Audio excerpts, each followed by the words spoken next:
பூரம் பார்த்தீங்கன்னு வச்சுக்கோங்க, எப்பொழுதும் பார்த்தீங்கன்னா அந்த தொழில் சார்ந்த முயற்சிகள் தான் எடுத்துகிட்டே இருப்பாங்க.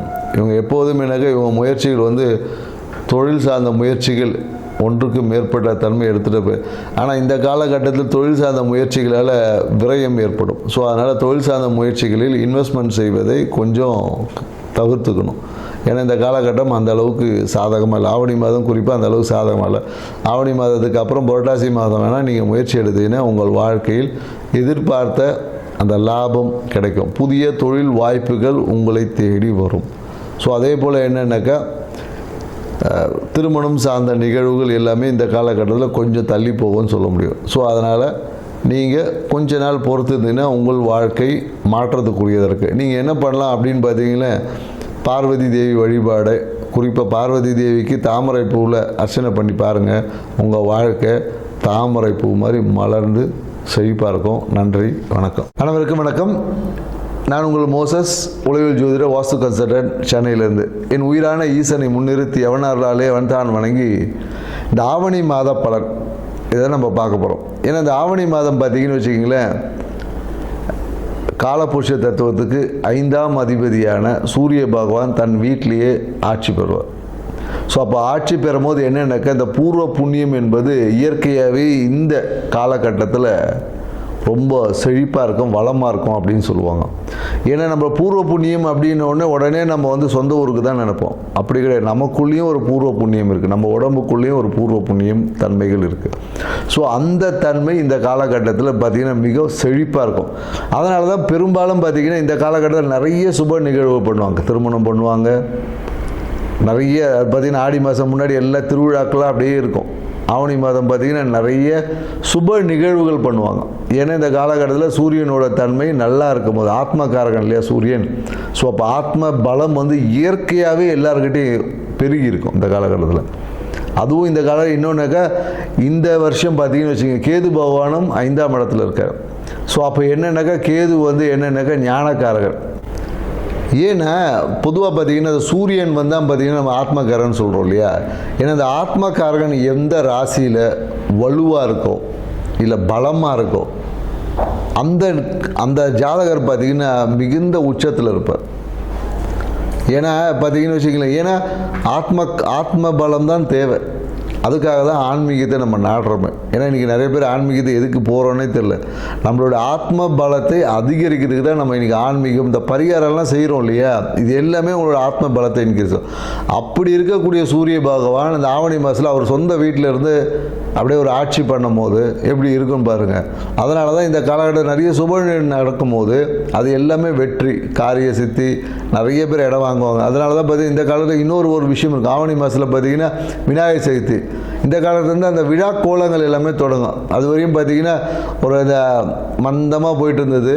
இது பார்த்திங்கன்னா விநாயகர் சதுர்த்தி, அதுக்கப்புறம் பார்த்திங்கன்னா ஆயுத பூஜை, அப்புறம் தீபாவளி, அப்படியே பார்த்திங்கன்னா விழாக்களாக அப்படியே வரும். இனிமேல் ஒவ்வொரு மாதமும் பார்த்திங்கன்னா விழாக்கள், இந்த புரட்டாசி மாதத்தை தவிர்த்து. ஏன்னா ஆத்மகாரகன் எந்த ஜாதகத்தில் நல்ல வலுவாக ஸ்ட்ராங்காக இருக்கோ அவங்க தான் உச்சம். ஏன்னா சூரியன் தான் பார்த்திங்கன்னா நம்ம பெரும்பாலும் அந்த அரசியலுக்கு சொல்லுவோம், மருத்துவக்காரகனும் சூரியன் தான். ஸோ அதனால தான் எந்த ஒரு ஜாதகத்தில் சூரியன் வலுவாக இருக்கோ அவங்க நல்ல ஒரு ஃபேமஸ் டாக்டர் ஆவாங்க. அது 2ஆம் அதிபதியோட இல்லை 10ஓட தொடர்பு வரும்போது பார்த்திங்கன்னா மருத்துவத்தில் சூப்பராக இருப்பாங்க. அதே போல் சூரியன் வலுவாக இருக்கிறவங்க பார்த்திங்கன்னா தொட்டாவே குணமாகக்கூடிய கைராசி டாக்டர்லாம் சொல்லுவோம் இல்லையா. அவர் படித்து கூட இருக்க மாட்டார், சும்மா R&D படிச்சிருப்பார், இல்லைன்னா அந்த ஒரு கம்பவுண்டராக கூட இருந்திருப்பார். அவர் பார்த்திங்கன்னா சும்மா ஏதோ ஒரு விஷயம் சொல்லுவார், நடந்துடும். கைராசி டாக்டர் அப்படின்னு சொல்லக்கூடிய எல்லாருமே பார்த்திங்கன்னா இந்த சூரியன் வலுவாக இருக்கும் தான் கைராசி டாக்டர். ஏன்னா ஆத்மத்தை பலமாக வச்சுருக்க எல்லாமே பார்த்திங்கன்னா குணமாக்கக்கூடிய ஆற்றல் அவங்ககிட்ட இயற்கையாகவே நிறைய இருக்கும். சூரியன் வலுவாக இருக்கும், நிறைய பரிகாரம் பண்ணான்னு வச்சிங்களேன், சூப்பராக சக்ஸஸ் ஆகிடும். பெரிய பரிகாரம் சின்னதாக சொன்னாவே பெரிய விஷயங்கள் கூட குணமாக்கக்கூடிய ஆற்றல். அப்படி இருக்கக்கூடிய சூரிய பகவான் இருக்கக்கூடிய இந்த ஆவணி மாதத்தில் பார்த்திங்கன்னா மிகுந்த நற்பலங்களை கொடுக்கும். ஆன்மீக நாட்டம் அதிகமாகவும், குறிப்பாக என்னென்னாக்கா இந்த கேது கூட இருக்கிறதுனால நிறைய என்னென்னா அந்த குழந்தை பேருக்கான விஷயங்கள், குழந்தை பேர் இன்மை, இந்த மாதிரியான விஷயங்கள் எல்லாமே ஒரு மாற்றத்தை கொடுக்கக்கூடிய விஷயமா இருக்கும்.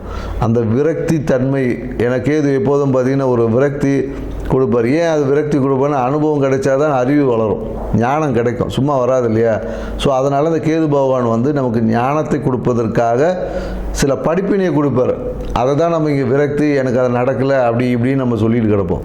ஸோ இந்த தன்மைகள் உள்ள இந்த ஆவணி மாதத்தில் ஒவ்வொரு ராசிக்கும் என்ன மாதிரியான பலன்கள் கொடுக்க போகுது அப்படின்றத இந்த வீடியோவில் பார்க்க போகிறோம். வாங்க வீடியோக்குள்ளே போகலாம்.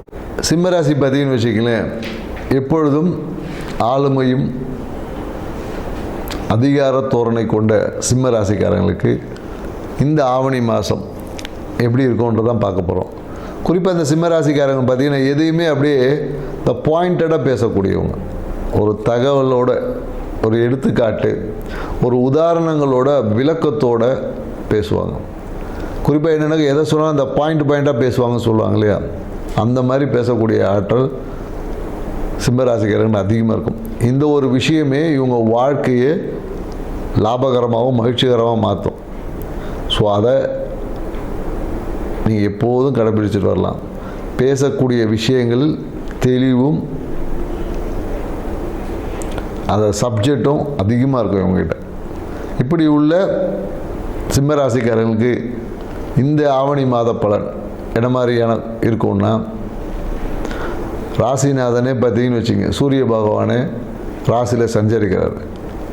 அப்போ எப்படி இருக்கும்னு பார்த்தீங்கன்னா ரொம்ப பிரம்மாண்டமாக இருக்கும். ஸோ உங்களுடைய மதிப்பு பல மடங்காக வெளியுது. நீங்கள் வந்து ஒரு பிரபலமாகக்கூடிய ஒரு காலகட்டம் தான் இந்த காலகட்டம்.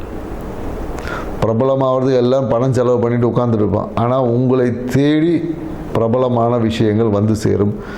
நீங்கள் இந்த காலத்தில் எப்படி இந்த ஃபோக்கஸ் போட்டு ஆலோஜன் போட்ட மாதிரி உங்களுடைய செல்வாக்கு, அந்தஸ்து, புகழ் இது எல்லாமே பார்த்திங்கன்னா மிகப்பெரிய அளவில் விரிவடையும்.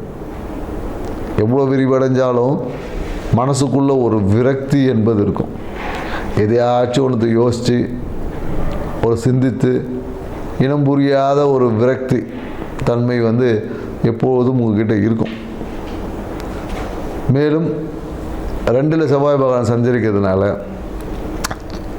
பாக்கியத்தின் மூலயமாக ஒரு வருமானம் என்பது இந்த காலகட்டத்தில் உங்களுடைய இஷ்ட தெய்வ வழிபாடை நீங்கள் பண்ணிங்கன்னா வருமானம் பல மடங்காக மாறும். தந்தைக்காக ஒரு மருத்துவ விரயம் ஏற்படுவதற்கான சாத்தியக்கூறுகள் இருக்குது. தாய் வழி உறவு லாபத்தை கொடுக்கும், மன மகிழ்ச்சி பல மடங்காக பெருக்கும். இந்த காலகட்டம்னாக்கா சொத்து வழியில் ஆதாயம் இருக்கும்.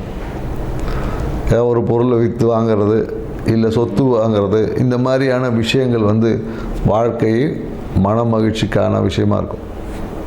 மேலும் என்னென்னாக்கா சிம்மராசிக்காரங்க இந்த கணவன் மனைவி உறவில் ஏற்பட்ட அந்த விரிசல்கள் நீங்கி இப்போ அன்பு அந்யோன்யம் பெருகிறதுக்கான ஒரு காலகட்டம்.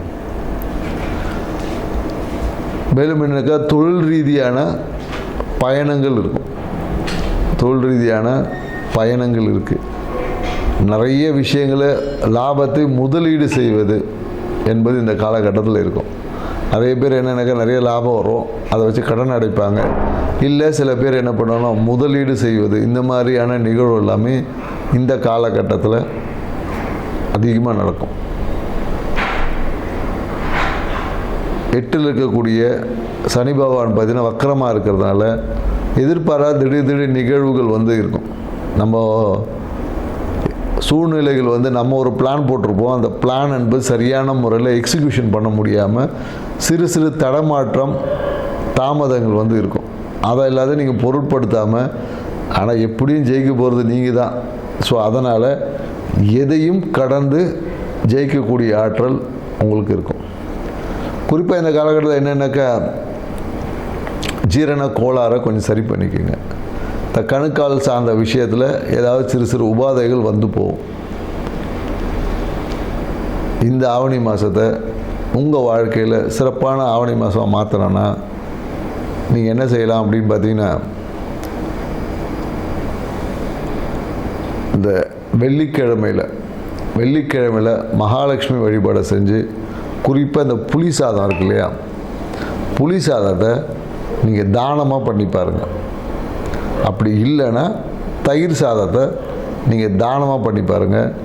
இந்த ஆவணி மாதம் உங்கள் வாழ்க்கையில் மிகுந்த மகிழ்ச்சிகரமான ஆவணி மாதம் அமையும். செஞ்சு பார்த்து வாழ்க்கையை சிறப்பாக வச்சுக்கங்க. நன்றி, வணக்கம்.